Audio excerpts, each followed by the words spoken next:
Good morning, everyone.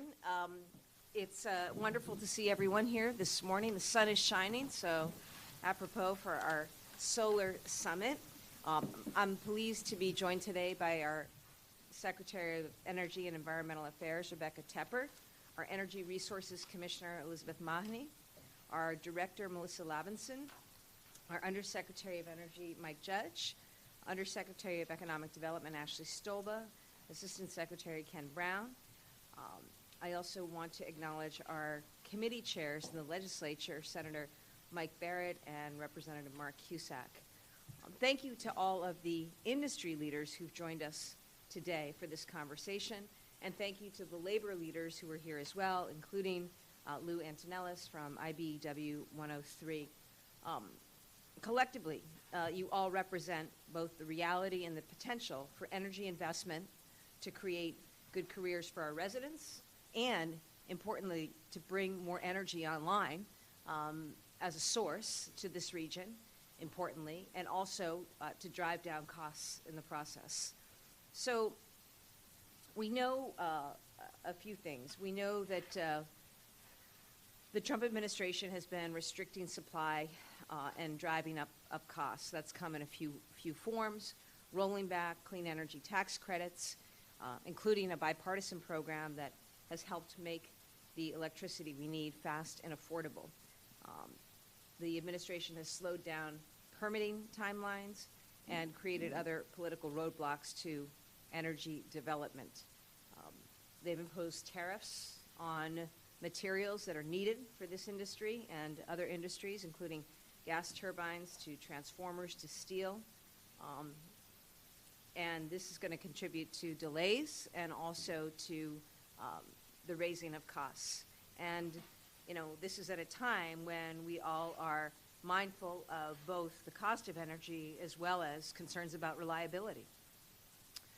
But here in Massachusetts, we're taking a different approach. We're laser focused on affordability. And, you know, I've said I want to cut through all the noise and deliver more energy as quickly as possible for people in Massachusetts and this region. Here's one fact that people should know about solar energy in Massachusetts. On the hottest single day of summer this year, behind the meter solar, which is the solar on our roofs and farms and schools, met 22% of statewide demand. That's what's keeping our air conditioners running and our lights on. That's $8 million in savings alone on that one day. And that's why our promotion of an all of the above approach when it comes to energy is really, really important.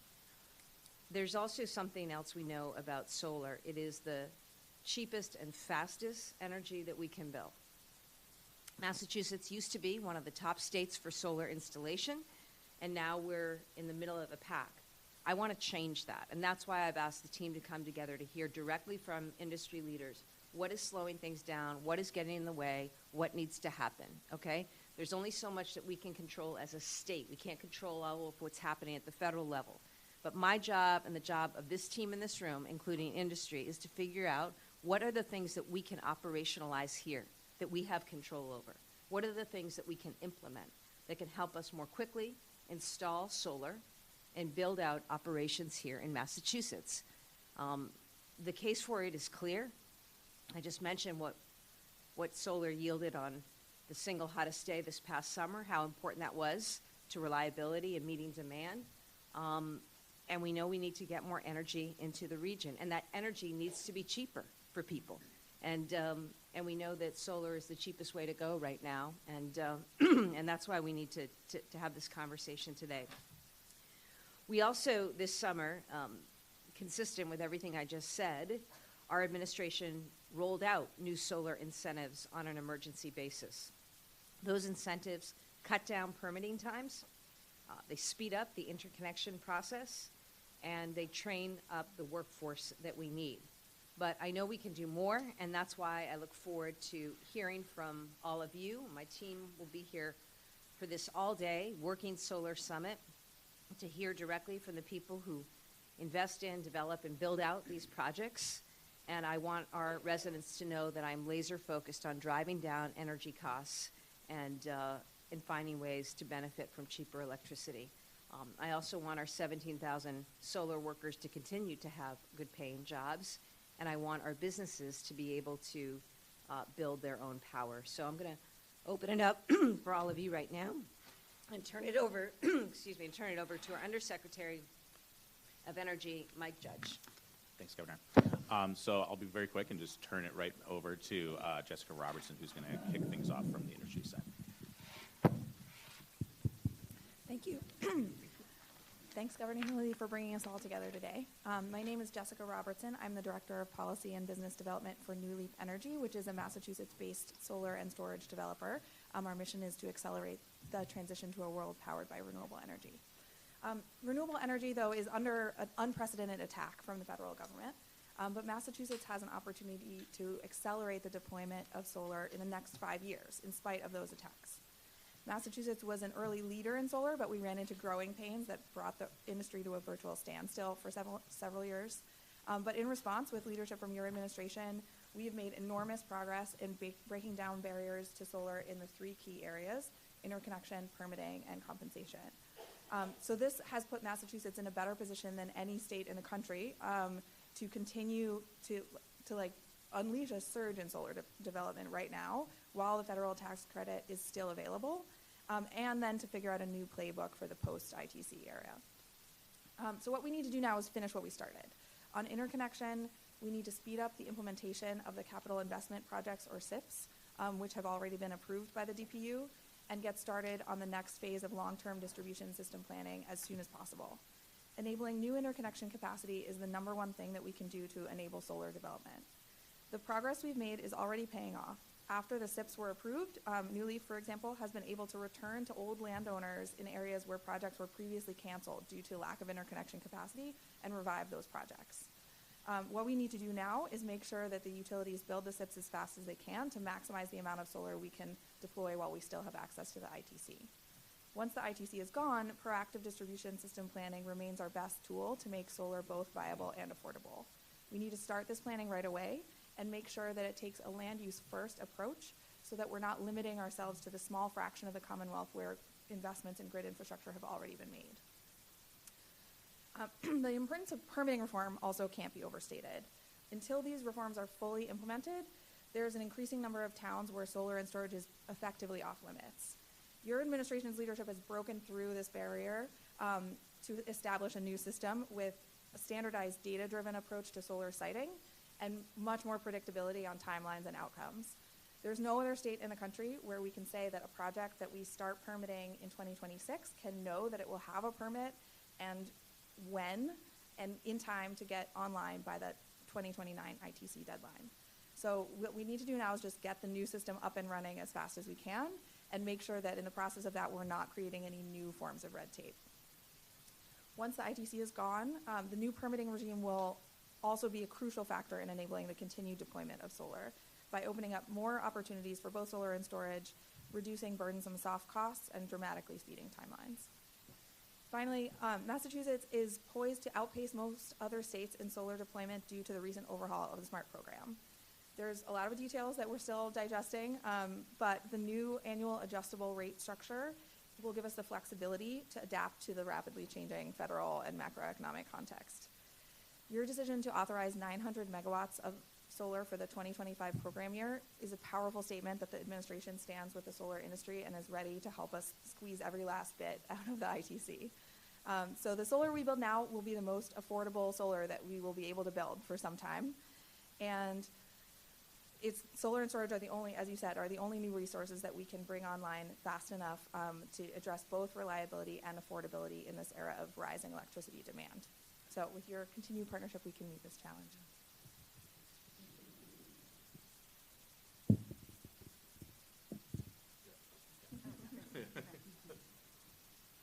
Well, can folks hear me? Okay.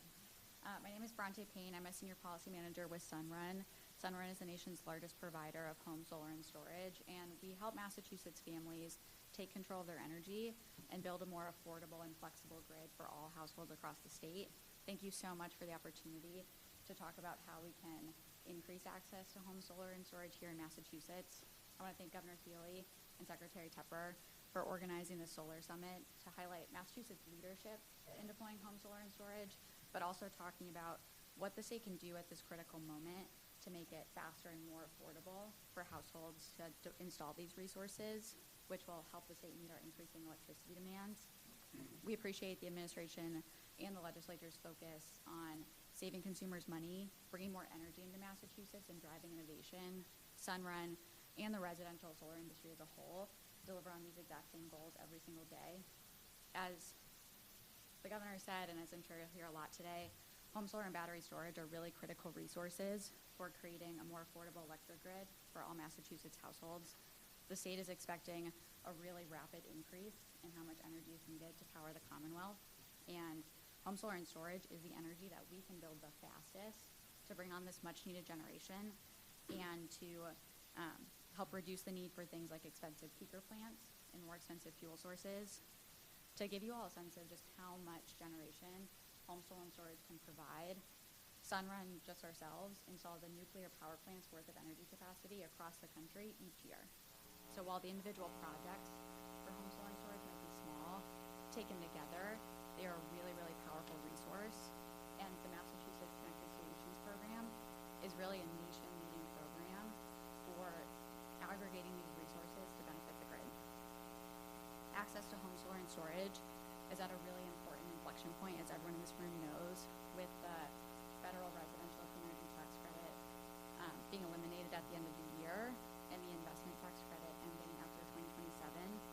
Massachusetts really has the opportunity to build on the leadership and the success that the state has had by implementing common sense policy changes to reduce the friction that families experience when installing solar and storage, to make it more affordable by reducing things like soft costs and by increasing consumer protection. These no-regrets improvements can ensure that solar and storage can continue to grow in the Commonwealth. So I'm going to highlight just a few policies really quickly. First, to reduce time, complexity, and cost, Massachusetts can cut red tape by streamlining permitting and interconnection for home solar and storage. We can do this by establishing automated instant permitting in cities and towns for projects that are code compliant and meet safety requirements. Automated permitting helps more solar and storage get installed faster and reduces the cost. Second, we can reform the interconnection process by creating a common fee to allocate the cost of upgrades across small solar customers, and that'll allow more families to benefit from home solar and storage. Right now, individual customers are asked to bear the full cost of upgrades, even though many small solar customers benefit from these grid improvements. Really grateful to our utility partners. They are looking to work on this with us. And then third, we can help ensure that consumers are confident in their decision to install home solar and storage, and we look forward to working with state leaders, many of you who are in the room today, on passing consumer protection legislation. And then lastly, home storage in particular supports a flexible, affordable grid and innovative solutions like distributed power plants. By having clear standards and requirements across the state, we can ensure that more families can install home storage. I really look forward to continuing to work with the administration to break down these current barriers and cut red tape for home solar and storage at this really important moment. And just am really grateful for the governor and the undersecretary and the rest of the team's focus on these issues, and look forward to the rest of today. Thank you for the opportunity to speak to you today. I am Nick Darbeloff. I'm a senior member of the commercial team of Revision Energy and also president of CBAIN, the Solar Energy Business Association of New England. CBAIN's mission is to protect and promote the New England solar industry through informed policy, intervention, coalition building, and stakeholder education. Governor, I'd like to start by expressing CBAIN's appreciation for the team you've put in place to guide our clean energy future. Smart, dedicated, accessible individuals who've engaged with us many times on a range of different issues, thinking creatively and deeply about how to solve problems. Solid progress is being made in reshaping the policies and programs that support solar, and we are truly grateful for this team's effort, hard work, and collaboration. In many other states, solar is being blamed for rising electricity rates. In Massachusetts, I'm very pleased to observe that we follow the data, which tells us that, in fact, the opposite is true. More solar means greater energy affordability. As you noted, On June 24th, solar delivered 5,000 megawatts, resulting in an $8.2 million savings for all ratepayers. Today, Massachusetts has about 5.8 gigawatts of installed solar, a strategic asset that lowers costs, enhances reliability, and drives decarbonization. Solar also lowers infrastructure costs by meeting growing electrical demand locally, thus deferring or avoiding utility upgrades. But much work remains, especially for residential solar. While commercial benefits from the revised SMART program, homeowners remain largely underserved. Supporting residential solar is essential for equity and our broader clean energy goals. To accelerate deployment, CBAIN would like to offer 3 clear priorities in addition to those presented by my industry colleagues. 1, although we know that the Solar for All funds have proved elusive, if possible, restore the solar loan program for low and moderate income households so that they can access solar without high credit barriers. Eliminate or increase the cap on residential solar tax credit as outlined in Senate Bill 2269. Your team's support on this would be most appreciated. Last, ensure that homeowners have the flexibility to participate in SMART or the REC market as they see fit. The loss of the 25D tax credit will inevitably slow the growth of residential solar, and we urge you and your administration to consider supporting these and other measures to counteract reckless policy at the federal level. Finally, as my colleagues noted, the complexity of solar deployment, particularly with regard to interconnection and permitting, remains a major barrier. All of us spend countless hours every day pushing through red tape and countless process steps in order to get our projects connected. Some progress has been made, and good people are focusing their efforts on this, but we must strive to further simplify these processes and eliminate unnecessary steps and costs. With the sunsetting of the federal investment tax credit,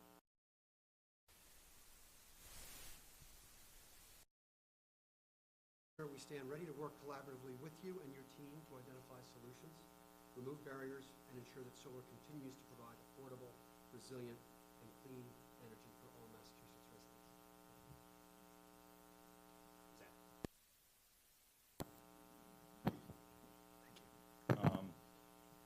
Governor Healey, Secretary Tepper, thank you first of all for convening the Solar Summit, and it's a great step, and I really appreciate it. It's no sort of it's not an accident that so many of the climate leaders in the industry started in Massachusetts. If you think about it, we had a governor more than a decade ago when Nexamp started that was committed to starting a really vibrant solar ecosystem, and there are a number of stories outside of Nexamp among our ecosystem that started here in the state. But as Governor, you mentioned, Massachusetts, unfortunately, from the previous administration, really suffered from benign neglect in clean energy deployment. And unfortunately, we fell from the top down into the middle pack. And I'm hoping that this Solar Summit can be something of a sort of comeback tour where your administration, which is engaged with industry, which is engaged with utilities, which is engaging on hard issues. The issues I think that my colleagues across the table have raised, interconnection, permitting, are not easy to solve, and they won't be solved just by these stakeholders at the table. It's a wider ecosystem of stakeholders that we have to engage with. But I want to really reflect on kind of what I've learned as an entrepreneur here in Massachusetts and some of the lessons I think that we can take and hopefully enshrine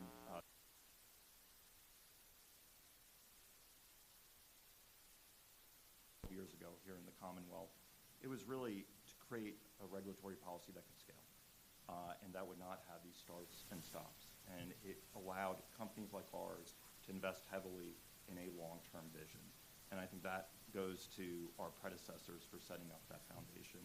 And unfortunately, the mistakes we maybe made 12 years ago were the limits of our ambition. And we did not realize how large solar and storage could become as part of this ecosystem. And I think the main thing that we failed to really invest in 10, 15 years ago was the grid. The reality is we were not prepared for how much scale we could deliver of clean, affordable energy. But the reality is we need to find solutions where grid investment is not only made based on ratepayers and utility rate cases, but we need a longer-term vision. We can't burden generations with the future of the grid. And that future of the grid is not only for new energy coming online, it's for data centers, electric vehicles, heating. And I think to me that really is the core issue. As you mentioned, Governor and Secretary Tepper, the reality is solar and storage is going to be the cheapest form of energy with the ITC or without the ITC. We have a naysayer in DC, but the solar industry has a resolve. And what I'd encourage us to really think about is not only creating policies that maximize investment tax credit here for the next 3 to 5 years, but what's beyond that? How do we create a vibrant solar ecosystem that can complement the various forms of energy, wind, hydro, nuclear, among others, and really be an example? And my hope sort of coming out of the summit is that stakeholders, industry, government, utilities can create a blueprint that's an example for the rest of the country. OBBB is going to increase energy costs dramatically over the next 3 to 5 years, unfortunately, across the nation. It is one of the most inflationary pieces of legislation, not only in energy, in healthcare, and other sectors. But, you know, I am optimistic that Massachusetts, because we follow the data, we have public servants that care about the state and don't want to just score cheap political points, which we've seen in other states and in DC. They want to create something that can create a legacy for our residents here in the Commonwealth. And my hope is here we can really create a framework that creates more jobs, that creates cheaper energy, and that creates more innovation in the state. So I want to thank you really for convening the summit. Thank you. Thank you. Thank you very much. Governor Healey, Secretary Tepper, thank you so much for putting this meeting together, bringing all our voices in the same room to solve problems. You've been a problem solver from the get-go, and I appreciate the opportunity to have a seat at the table and represent labor at this critical time. My name is Lou Antonellis. I'm the business manager at IBW, International Brotherhood of Electrical Workers, Local 103 here in Boston. And we stand at a pivotal moment with federal support for clean energy under growing stress, tax credits under threat, funding streams being cut, and uncertainty undermining investor confidence. Nationally, the solar industry is already feeling headwinds that could slow deployment and stall critical job growth.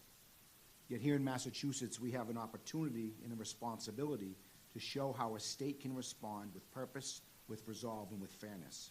And I want to commend Governor Healey's leadership for taking bold steps, the revamped SMART 3.0, the regulations that expand community in distributed solar, embed low-income protections, and stabilize incentives.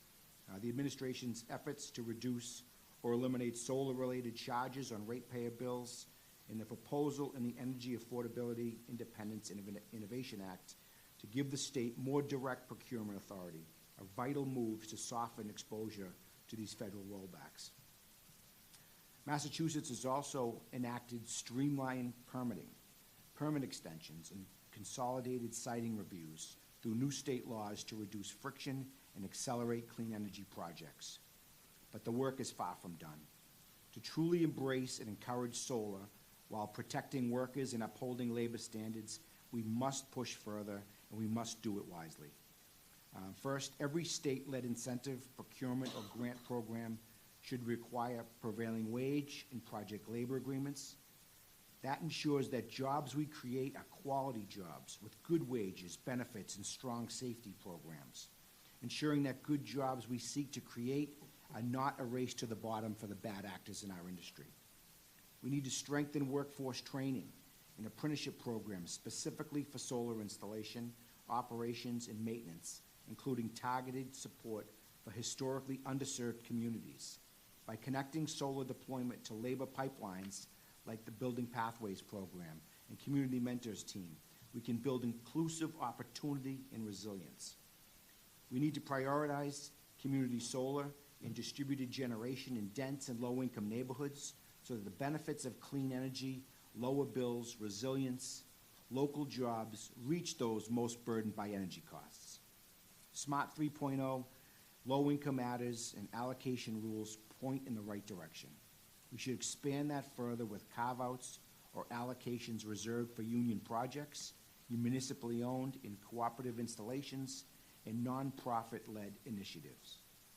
We also need to de-risk capital investment for clean energy projects during this federal transition period.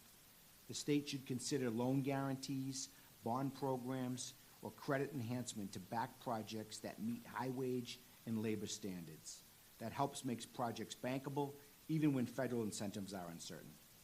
And we should closely monitor procurement and contract standards for utilities and third-party solar developers to require labor compliance audits, safety oversight, and penalties for noncompliance.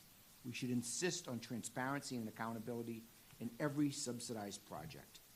And finally, we must continue to build political coalitions between labor, environmental groups, business, municipal, and community leaders to tell a compelling story that clean energy and good jobs belong together.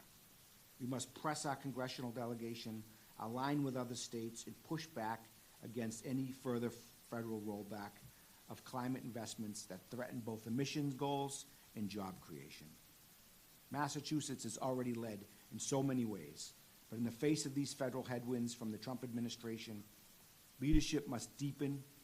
Let us seize this moment to double down on solar deployment, not at any cost, but in a way that protects workers, advances equity, and strengthens our local economy. With courage and smart policy, we can turn uncertainty into momentum and deliver a clean, affordable, and just energy future for all our communities. Thank you. I think with that, that concludes the industry speakers. I think we're going to ask press to leave the room. I'll allow other people.